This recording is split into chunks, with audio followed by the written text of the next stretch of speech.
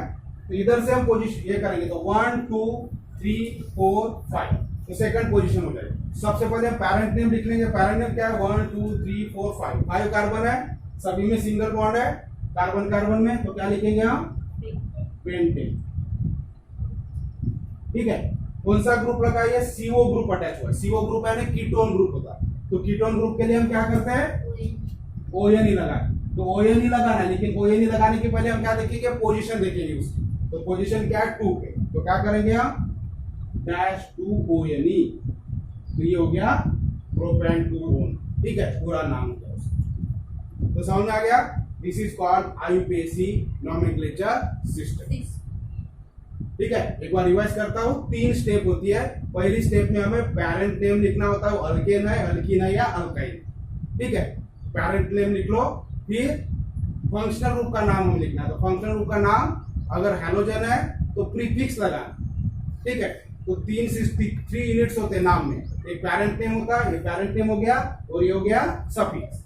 ये parent name हो गया, ये हो गया प्रीफिक्स। तो पेरेंट नेम होता है, कभी सफिक्स हो सकता है तो कभी प्रीफिक्स हो सकता है। अगर में सेकंड स्टेप होती है हमारी फंक्शनल ग्रुप लिखना। तो अगर क्लोरो, क्लोरीन, ब्रोमीन, आयोडीन अगर है तो हम प्रीफिक्स लगाएंगे। ठीक है, शॉर्ट में क्लोरो वगैरह। और अगर अदर ग्रुप है तो सफिक्स लगाएंगे, जो हमने शॉर्ट उसके हर एक ग्रुप के लिए एक शॉर्ट नेम है। अल्कोहल के लिए OL, अल्डिहाइड के लिए AL, कार्बोक्सिलिक एसिड के लिए OIC एसिड। ठीक है, कीटोन ग्रुप के लिए ON ही लगाना है, और अमाइन ग्रुप के लिए अमाइन लगाना है। कहाँ लगाना है, सफिक्स में E को रिप्लेस करना, E के जगह ऐड कर देना, E निकाल। फिर थर्ड स्टेप, ये हो गई सेकंड स्टेप। और थर्ड स्टेप में हम क्या करते हैं, तो नंबरिंग करते हैं कि हमारा जो फंक्शनल ग्रुप है वो कार्बन में कौन सी जगह अटैच है। ठीक है, तो कौन सी जगह अटैच है, वो नंबरिंग कैसे करना है, तो जहां फंक्शनल ग्रुप अटैच होता है वो कार्बन एटम को मिनिमम नंबर मिलना चाहिए, तो उस एंड से हमें स्टार्ट करना है। और जिस पोजीशन पे फंक्शनल ग्रुप होता है वो पोजीशन यहाँ बीच में डाल देना। ठीक है, पेरेंट वर्ड और सफिक्स के बीच में वो पोजीशन डाल देना। ठीक है, और इधर जब प्रीफिक्स लगा रहता तब प्रीफिक्स के पहले लगा देना। तो इस तरह से हमारा पूरा IUPAC सिस्टम से नॉमेनक्लेचर होगा। ठीक है, तो हम और एग्जांपल इसके कल देखेंगे। चलो।